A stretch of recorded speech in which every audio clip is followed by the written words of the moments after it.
नमस्कार दोस्तों। ग्लोबल हर्ष में काफ़ी दिनों के बाद आज मुलाकात हो रही है और आपको पता ही है कि देश में राजनीतिक माहौल कितना चल रहा है।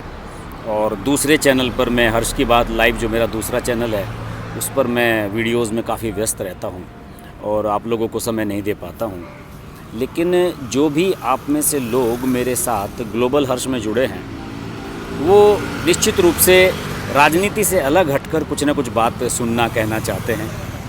और मेरा लक्ष्य यही रहता है कि मैं जब भी बात करूं तो कुछ अलग मुद्दे पर बात हो। और इस बार दोस्तों बात करेंगे थोड़ी सी क्रिकेट पर। आपको पता ही होगा कि भारत ने इंग्लैंड से अपना जो टेस्ट मैच जीता है नरेंद्र मोदी स्टेडियम में, और 2 दिन में ख़त्म हो गया वो मैच। हालांकि 2 दिन में उसके रिजल्ट होने का ताल्लुक़ इस बात से बिल्कुल नहीं है कि स्टेडियम का नाम नरेंद्र मोदी स्टेडियम था।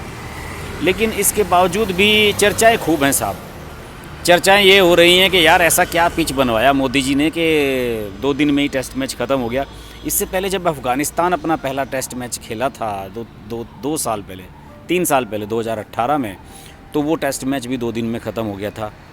लेकिन इंग्लैंड के साथ, जो कि वर्ल्ड की टॉप टीम मानी जा रही है, टॉप 3 टीमों में जिसकी गिनती है, वर्ल्ड टेस्ट चैम्पियनशिप की जो दौड़ में है, वो 2 दिन में हार गई और एक इनिंग में 112, एक में 81 रन पर आउट हो गई। ये सब कैसे हुआ? और दूसरी इनिंग में भारत ने बिना किसी विकेट के 49 रन बना लिए। एक बिल्कुल चमत्कारिक सा किस्म का मैच हुआ इसमें। और इस पर जो है लोग बाग ये भी सवाल उठा रहे हैं कि भाई ये कैसी पिच बनवाई है यहाँ पर।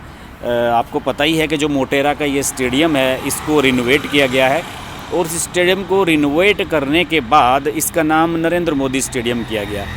नरेंद्र मोदी स्टेडियम नाम को लेकर भी काफ़ी कंट्रोवर्सी हुई है कि भाई मोदी जी अभी ज़िंदा हैं, उनके होते हुए आपने स्टेडियम का नाम नरेंद्र मोदी के नाम पर कर दिया, तो बाद में कर लेते, इतनी भी जल्दी क्या थी।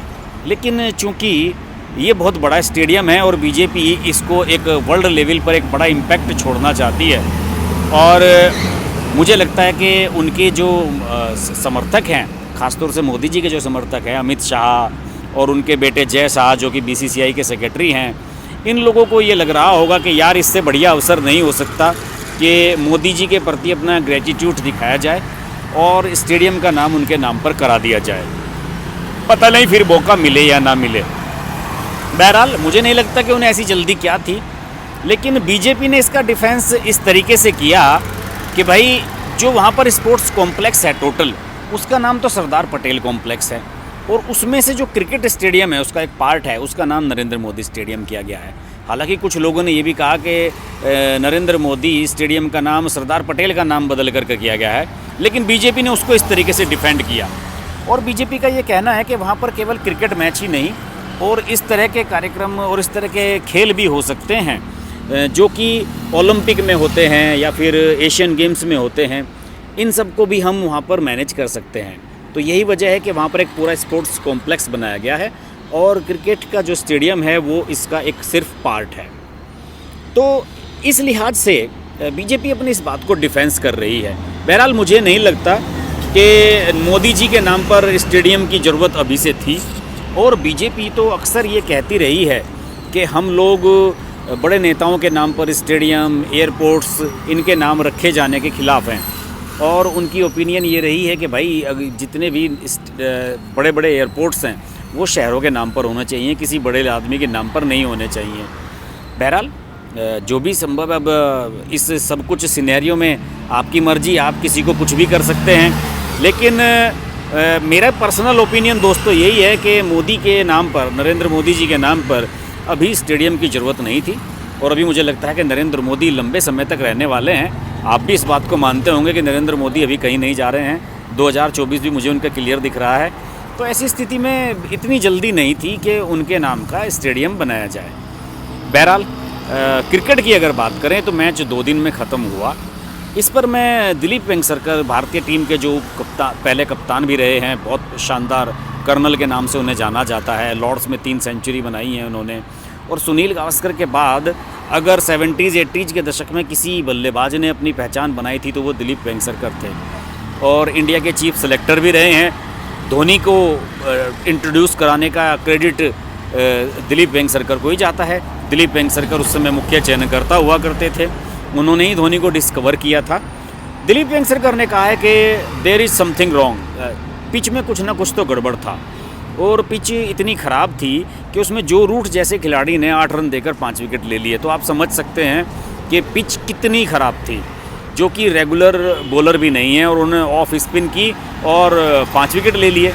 इसके लिहाज से तो अगर उनके पास कोई ढंग का और स्पिनर होता, या फिर ये मैच ऑस्ट्रेलिया के खिलाफ होता और नेथन लायन जैसा कोई बॉलर होता, तो इंडिया की हालत ख़राब कर देता, 112 रन भी नहीं बनाने देता। जिस तरह से इंडिया 36 रन पर आउट हुई थी ऑस्ट्रेलिया में, उसी तरह से शायद यहाँ भी हो जाती।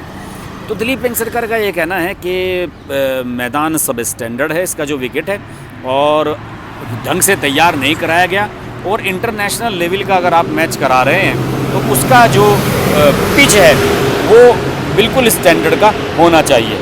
इसके अलावा जो पिचों के क्यूरेटर्स हैं, उनके भी मैं कुछ बयान पढ़ रहा था। मुंबई क्रिकेट एसोसिएशन के जो क्यूरेटर हैं, जो पिच बनाते हैं, और मुंबई के कई ग्राउंडों की पिच बनाई हैं जिन्होंने, उनका कहना है कि पहले ही दिन विकेट से धूल निकल रही थी, गेंद नीचे पड़ रही थी, और उसके बाद धूल का गुबार उठ रहा था।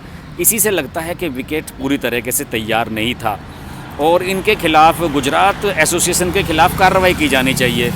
उनका ये कहना है कि जब कुछ साल पहले इंग्लैंड की टीम आई थी हमारे साथ खेलने के लिए, और मैच हुआ था इंग्लैंड के साथ मुंबई में, और इसी तरीके से जल्दी मैच ख़त्म हो गया था, तो उस पर जांच हो गई थी शुरू।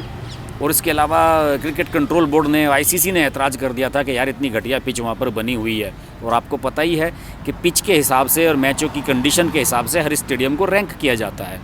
तो नरेंद्र मोदी जी के नाम से आपने स्टेडियम बनाया, और वो भी उसका विकेट भी इतना सब स्टैंडर्ड बनाया, ये बिल्कुल भी ठीक नहीं हुआ। और इंटरनेशनल लेवल पर भारत को भारत की छवि को इससे झटका ही लगा है कि मैच इतनी जल्दी ख़त्म कैसे हो गया। बहरहाल हमारा मुद्दा दो रहा कि नरेंद्र मोदी जी के नाम पर अभी स्टेडियम की दरकार नहीं थी, और इसके अलावा जो यहाँ का विकेट था वो बहुत ही पुअर था, और मुझे तो लगता नहीं कि नरेंद्र मोदी स्टेडियम की बढ़िया शुरुआत हुई है। इसके लिए पूरी तैयारी के साथ मैच कराया जाना चाहिए था। अभी कुछ अगले मैच भी वहीं पर होने हैं, भगवान जाने उनमें क्या होगा।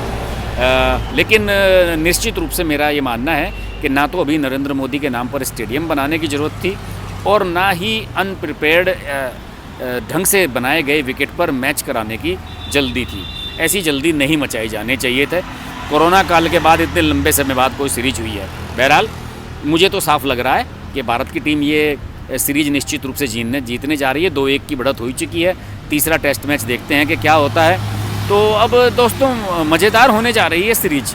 इस सीरीज पर हमारी नज़र बनी रहेगी, हम बात करते रहेंगे। देखते रहिए ग्लोबल हर्ष।